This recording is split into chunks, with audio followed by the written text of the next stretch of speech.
Have you ever felt like your biggest failures aren't caused by bad luck or other people but by the chaos raging inside your own mind? What if the key to becoming unstoppable isn't more ambition or discipline, but mastering the one thing you can truly control, yourself? This is the question that shattered Adrian Malik's perfect life and rebuilt him into something unbreakable. If you've ever stared at the ruins of your own dreams, wondering why you keep crumbling under pressure, keep reading. Because hidden in Adrian's story is a timeless Stoic truth that turns victims into victors. And it starts with a single, haunting whisper in the dark. To the outside world, Adrian Malik was the epitome of success, disciplined, ambitious, polished, a man destined for greatness. People envied his confidence, his drive, his unshakable facade. But beneath that rehearsed smile and carefully constructed image lurked a fragility he refused to acknowledge. Until one night, it all cracked. It happened in a boardroom he entered expecting triumph. Months of relentless work on a high-stakes project, a team he trusted implicitly, a reputation he believed was ironclad. But instead of applause, he was met with silence, cold, heavy, suffocating. The project, rejected. The team, absent. The questions about his judgment, relentless. In that moment, doubt didn't just knock, it flooded in, drowning him. Maybe he wasn't as smart as he thought. Maybe he wasn't as strong.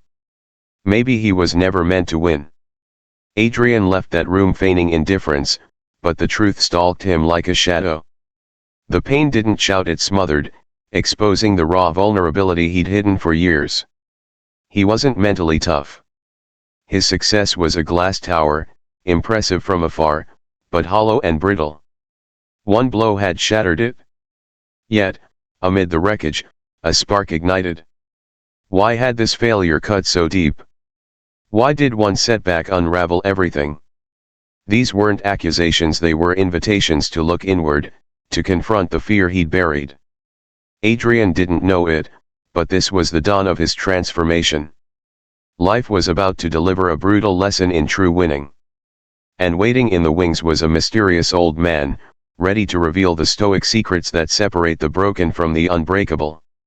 In the weeks that followed, failure didn't relent, it amplified. Colleagues distanced themselves, eyeing him with pity rather than respect. Tasks that once flowed effortlessly now loomed like mountains. Opportunities evaporated. Adrian wasn't just losing, he was unraveling, his mind a battlefield of accusations and regrets. He tried to outrun it, burying himself in work, numbing the sting with distractions. But the chaos followed, invading his sleepless nights, turning every hesitation into a chasm of self-doubt. Staring at the ceiling, he admitted the truth he'd evaded: he wasn't in control. His strength was an illusion, built on external validation that crumbled at the first sign of trouble. But here's the turning point, the quiet realization that saved him: what if this pain isn't punishment, but a path? Not hope yet, just a whisper of possibility. Growth doesn't begin in comfort, it begins in the ruins. And if you've ever felt life dismantling you piece by piece, hold on, because the Stoic truth ahead transforms suffering into strength. That inner chaos peaked one restless evening in a quiet park, where Adrian sought solace from the storm in his head. There, on a weathered bench, sat an old man, serene, as if he'd been expecting him. Adrian didn't approach for advice, he just needed the silence. But the stranger broke it first: "You're carrying too much that isn't yours." The words pierced Adrian like an arrow. How could this man see through him? "What do you mean?" Adrian asked, his voice barely above a whisper. The old man met his gaze with unflinching calm. "You suffer because you try to control everything except yourself. There are only two things in life: what you can control, and what you can't. Winners master the difference. Losers wage wars they can't win." Adrian wanted to protest, he'd always been disciplined, always pushed hard. But the old man cut through: discipline means nothing if it's wasted on the uncontrollable. The truth stung: revealing how Adrian had exhausted himself battling opinions, outcomes, and fears beyond his grasp. The lesson was stark: control your mind, actions, and responses. Release the rest. As the old man rose to leave, he added, "A true winner stops fighting the world, and starts mastering himself." Those words echoed, planting the seed of change. Adrian felt exposed, but also awakened. His downfall wasn't weakness, it was misplaced energy. Now, he knew where to rebuild, from within. The old man's words gnawed at Adrian, exposing his deepest flaw: a lifetime avoiding discomfort. His identity was wrapped in safety, predictable routines, easy validations, familiar escapes. But comfort hadn't forged resilience, it had bred fragility. Recalling the old man's parting advice, growth lies just beyond your comfort zone. Step there. Often Adrian took action. He started small, initiating tough conversations, rejecting distractions, sitting with painful emotions instead of fleeing. Discomfort was brutal at first, unearthing hidden insecurities and fear-driven habits. Some days, he wanted to retreat. But persistence revealed the core Stoic secret: pain doesn't destroy you, avoiding it does. Embracing it builds unbreakable strength. Gradually, Adrian changed. Reaction slowed. Panic faded. Validation-seeking dissolved. He became steady, resilient. The more he leaned into friction, the more he shed his fragile self, forging a version unbreakable by external storms. But this was just the foundation. The real fortress was yet to come. As Adrian's transformation deepened, the old man reappeared, unbidden, as if sensing his readiness. "You face discomfort," he said. "Now, build where true power resides." Tapping his temple, he continued, "The inner fortress. A winner's strength isn't in deeds, but in a defended mind. Most fall before life strikes," the old man explained, "because their thoughts are wild frontiers invaded by doubt, fear, and chaos. Without walls, the smallest tremor feels catastrophic.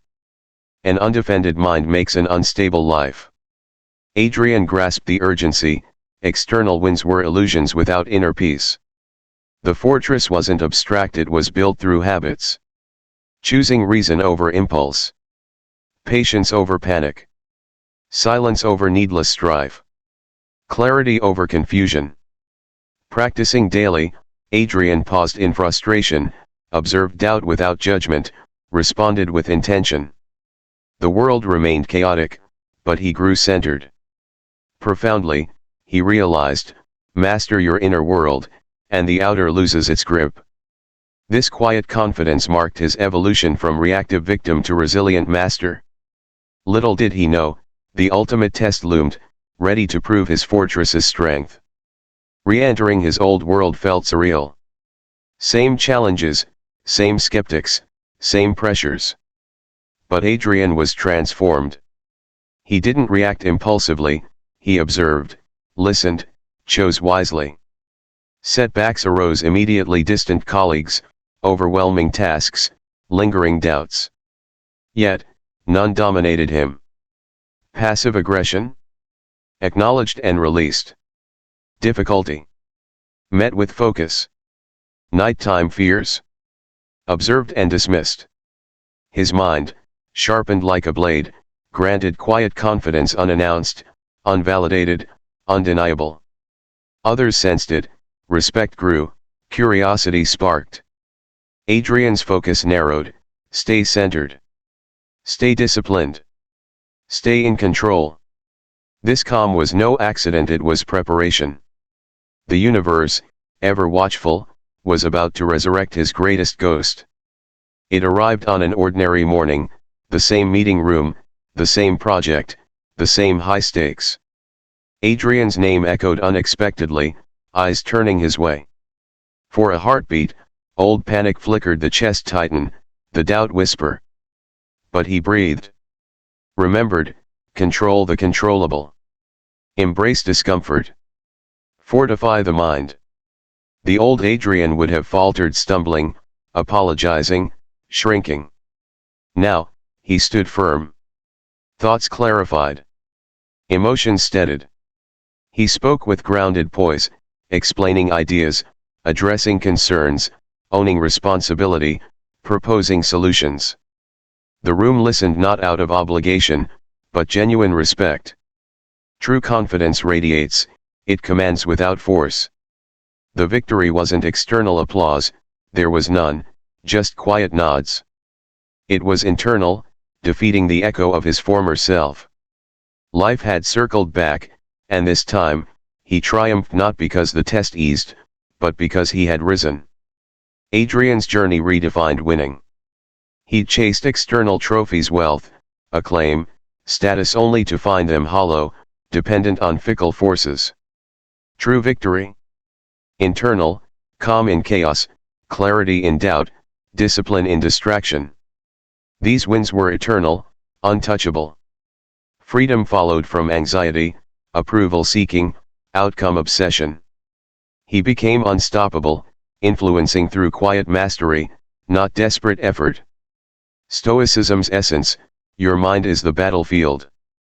Win there, and the world follows. Adrian's story ends, but its truth endures. Life doesn't favor the lucky, it empowers the self-mastered.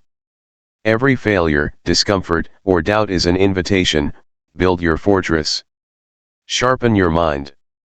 Claim your power. Reflect now: who's controlling your thoughts today? Victim or master? The choice is yours. Embrace it, and become the winner you were meant to be.